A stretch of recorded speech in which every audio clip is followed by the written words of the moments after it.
പണിയൊക്കെ നല്ല ഒന്നാന്തരായിട്ടുണ്ട്. കാശ് ഇത്ര കൂടുതൽ പൊട്ടിയെങ്കിലും ഇതിന് മാത്രം കണക്ക് പറയരുത് വാര്യരെ. അച്ഛന് വേണ്ടി ചെയ്യുന്ന ഒരു സൽക്കർമ്മം നേരത്തെ വേണ്ടിയതായിരുന്നു. നല്ല കാര്യങ്ങളൊക്കെ ഇത്തിരി വൈകിയല്ലേ തോന്നുള്ളൂ. കേട്ടില്ല. അല്ല, പഴയ മരത്തിന്റെ ഒരു ഉറപ്പേ. വേണ്ട, കേറി അശുദ്ധാക്കണ്ട. അതെന്താ വാര്യത്, ശ്രീകോവിലൊന്നല്ലോ? അതെ, ശ്രീകോവില് തന്നെയാ, കലയുടെ ശ്രീകോവില്. കള്ളുഷാപ്പ് നിറങ്ങിയവർക്ക് അതൊന്നും മനസ്സിലാവില്ല. ഒരു നല്ല ദിവസം നോക്കി ഒരു വിശേഷ കലാപരിപാടിയോട് കൂടി അങ്ങ് തുടക്കം കുറിക്കാം. എന്താ അഭിപ്രായം? യേശുദാസിനെ കൊണ്ടുവന്നാലോ? അങ്ങോട്ട് ചെല്ല്. നടക്കണ കാര്യം വല്ലുണ്ടെങ്കിൽ പറയടോ. അല്ലെങ്കിൽ ഈ ഡാൻസ് ആയാലോ? മനസ്സിലിപ്പോ ഇവിടെ കിട്ടി. ഇയാളുടെ ഒരു ചുറ്റുകളി പാർട്ടി ഉണ്ടല്ലോ, ആ പല്ല് പൊങ്ങിയ ഒരു ജന്തു. സരസമ്മ. സരസമ്മ ടീച്ചർ. അതിനെ വിളിക്കാതെ ഞാൻ അങ്ങനെ പറഞ്ഞതല്ല. ഉരുളണ്ട. എടോ, ഈ ഡാൻസ് എന്ന് പറയുമ്പോ ഈ അസത്ത് പെണ്ണുങ്ങളുടെ ചന്തി ഇളക്കിയിട്ടുള്ള കളിയല്ല, നല്ല ക്ലാസിക്കൽ നൃത്തം. അതിനിപ്പോ എവിടെയും പോണ്ട. വലിയ പഠിപ്പൊക്കെ കഴിഞ്ഞു വന്നിട്ടുള്ള ഒരു കുട്ടി ഈ നാട്ടിൽ തന്നെയുണ്ട്. വാര്യര് പറയണത് നമ്മുടെ മാമ്പറ്റ അപ്പുമാഷ്ട മോളുടെ കാര്യ? ഉവ്, ഞാൻ ഇന്നലെ ശിവന്റെ അമ്പലത്തിലെ ഒരു നോട്ടം കണ്ടു. നല്ല അസല് മുഖശ്രീയുള്ള കുട്ടി. നീല, അത് അങ്ങോട്ട് ഉറപ്പിക്ക്. നടരാജമൂർത്തിക്ക് സന്തോഷാവാൻ. ശരി. ആരാച്ചാ അവരെ പോയി കണ്ട് സംസാരിക്കേ. ഇവിടെയെങ്കിലും വഴി ചോദിക്കാൻ ഒരാളെയും കാണുന്നില്ലല്ലോ. അതിന് മുൻകൂട്ടി ആരെയും ഏർപ്പാട് ചെയ്തിട്ടൊന്നുമില്ലല്ലോ. നമുക്ക് കുറച്ചുകൂടെ പോയി നോക്കാം. അതെന്താ അത്? ഒരാളാ മൂത്രമൊഴിക്കാന്നാ തോന്നുന്നേ. മലർന്നു കിടന്നിട്ടോ? കഷ്ടം. പിടിച്ചെണീപ്പിച്ച് ചോദിച്ചാലോ? വാ.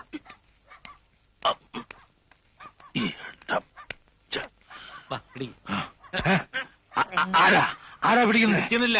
ഒരു കാര്യം ചോദിക്കാനാ. ഈ മാമ്പറ്റ അപ്പമാഷ വീടേതാ? അപ്പമാഷ എന്ന് പറഞ്ഞത് ഞാൻ തന്നെ. വീടാ ഞാനും നോക്കണേ. നമസ്തേസ്തു മഹാമായേ ശ്രീപീഠേ സുരപൂജിതേ ശംഖചക്രഗദാഹസ്തേ മഹാലക്ഷ്മി നമോസ്തുതേ.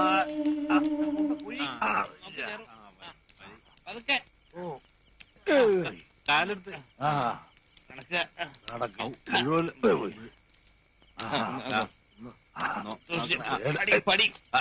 മൂപ്പര് ഇച്ചിരി ഓവറായി പോയി. കുഴപ്പമൊന്നുമില്ല, മോരിന്റെ ഒത്തിരി കലക്കി കൊടുത്താളി.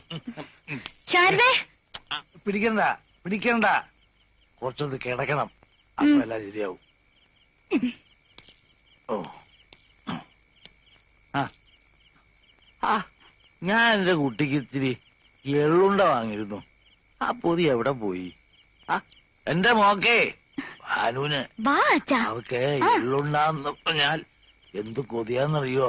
ഞങ്ങളെ മനസ്സിലായിട്ടുണ്ടാവില്ലല്ലേ? മംഗലശ്ശേരി എന്നാ നീലനൊരു കാര്യം പറഞ്ഞയച്ചിട്ടുണ്ടായിരുന്നേ. ആശാനുമായിട്ടൊന്ന് ആലോചിക്കാന്ന് കരുതി വന്നതാ. അതിപ്പോ കണ്ടീഷൻ മോശമായല്ലോ. നിങ്ങളൊരു പരിപാടി ബുക്ക് ചെയ്യാനാ, 7 ലക്കര അമ്പലത്തിലെ. നിങ്ങൾ കാര്യവരോട് പറഞ്ഞു കൊടുക്കൂർപ്പേ. കുട്ടി എഴുന്നേൽക്കൂ. എഴുന്നേൽക്കാൻ. എന്നിട്ട് 3 പേരും പടിയിറങ്ങി. അതെ, കുട്ടി സൂക്ഷിച്ച് സംസാരിക്കൂ കേട്ടോ. എന്റെ നിയന്ത്രണം തെറ്റിയാല് പിന്നെ ചൂലെടുത്തായിരിക്കും ബാക്കി പറച്ചില്. മംഗലശ്ശേരി നീലകണ്ഠൻ പറഞ്ഞയച്ചവരോട് മര്യാദ വിട്ട് സംസാരിക്കരുത്. അത് മൂപ്പർക്ക് കുറച്ചിലുണ്ടാകും. നീലകണ്ഠനോ സാക്ഷാൽ പരമശിവനോ ആരുടെ ആളായാലും പടിക്ക് പുറത്തിറങ്ങിക്കൊള്ളണം. മാമ്പറ്റ ഭാനുവാ പറയുന്നത്. ഭാനുച്ചി, മോളകത്ത് പോ. ഓരോ പേരും പറഞ്ഞ് കുടിപ്പിച്ച് നിങ്ങളൊക്കെ കൂടെ ഞങ്ങളുടെ അച്ഛനെ കൊല്ലുമല്ലേ? എന്ത് തെറ്റാ ഞങ്ങൾ 2 പെൺകുട്ടികളും നിങ്ങളോടൊക്കെ ചെയ്തത്? ഇത് മാമ്പറ്റ ബാനുവല്ല, പുലിപറ്റ ബാനുവാ. ഞാൻ അയച്ചാന്ന് പറഞ്ഞില്ലേ? പറഞ്ഞു. അപ്പൊ മുറ്റത്തേക്ക് ഒരു തുപ്പ. ചില അലവലാതി പെണ്ണുങ്ങളുടെ കൂട്ട്. ആ തന്ത കുടിച്ച് മലക്കം പറഞ്ഞതിന് അതിന് ഞങ്ങൾക്കാ ചീത്ത. അതിനിപ്പോ എന്തിനാ ഇത് വലിച്ചു കയറിനാവോ? ഒന്ന് ചുമ്മാരിടോ. അപ്പു മാഷ് ഇയാളേത് സ്കൂളിലെയാ? സ്കൂൾ മാഷൊന്നും അല്ല, കുട്ടികളെ എഴുത്തിനിരുത്തും, അതുകൊണ്ട് വിളിക്കുന്നതാ. പണ്ട് കുറച്ചു കാലം കലാമണ്ഡലത്തിലെ വേഷക്കാരനായിരുന്നു. അയാളെ ഒന്ന് കാണണമല്ലോടോ ഭരത. അല്ല, അബദ്ധം നമ്മുടെ പക്ഷത്താ പറ്റീന്ന് വെച്ചാ ക്ഷമ പറയാം.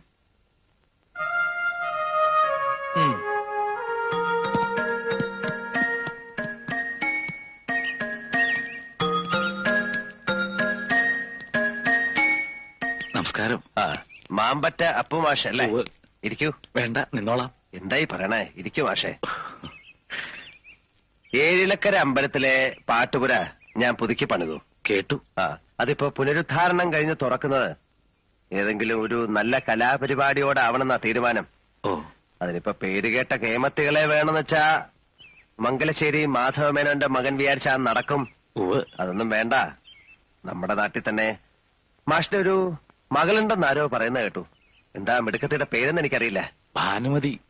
ഭാനു എന്ന് വിളിക്കും. ഓ നല്ല പേര്. അപ്പോ അങ്ങനെ ഒരു തീരുമാനത്തിന്റെ പുറത്താ ഈ മൊശകോടന്മാരെ ഞാൻ അങ്ങോട്ട് അയച്ചത്. ക്ഷമിക്കണം, അവളൊന്ന് എന്തോ ഇത്തിരി കടുത്ത ഭാഷയിൽ സംസാരിച്ചു എന്നറിഞ്ഞു. ക്ഷമിക്കണം. ചേച്ചേ, ക്ഷമ അങ്ങോട്ട് ചോദിക്കാനല്ലേ മാഷെ വിളിച്ചു വരുത്തിയത്. അത് വേണ്ട, തെറ്റ് എന്റെ കുട്ടിയുടെയാണ്. എന്നാ പിന്നെ വരേ. മാഷൊന്ന് എണീക്ക. ഇത് 5001 ഉറുപ്പിയുണ്ട്, ഒരു ചെറിയ സമ്മാനം. തീയതി ഞാൻ അറിയിക്കാം. മോളുടെ ആട്ടം ഗംഭീരാക്കണം നമുക്ക്. ആ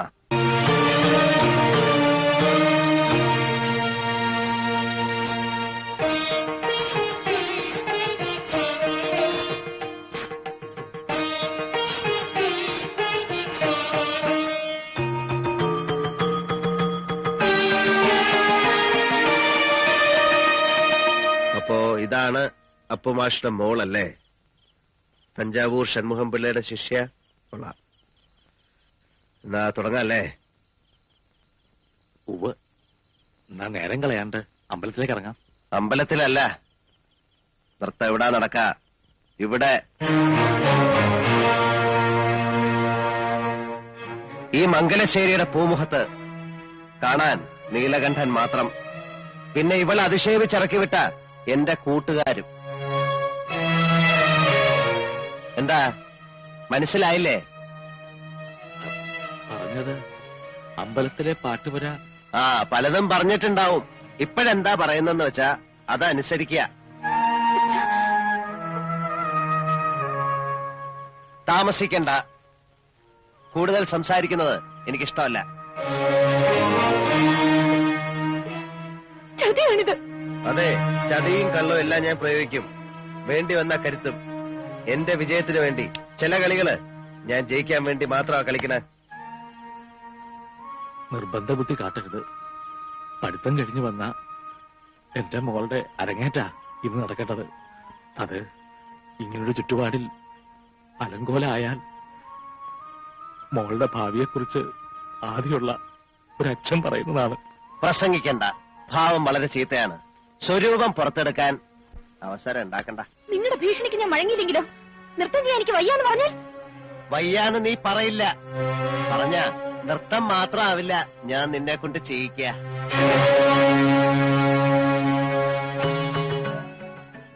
5001 ഉറുപ്പിക നിന്റെ തന്ത വാങ്ങിക്കൊണ്ടുപോയത്. അത് മുതലാക്കാതെ ഒന്നിനെ ഈ പടിപ്പുരയ്ക്ക് പുറത്തേക്കാൻ വിടില്ല. ഇത് നീലകണ്ഠനാ. വെറും വാക്ക് പറയുന്ന ശീലം എനിക്കില്ല. പണം വാങ്ങിച്ചു എന്നുള്ളത് നേരാ.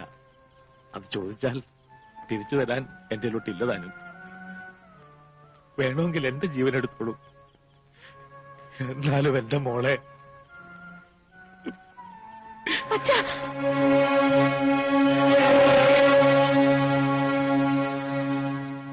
ഞാൻ തയ്യാറാണ്.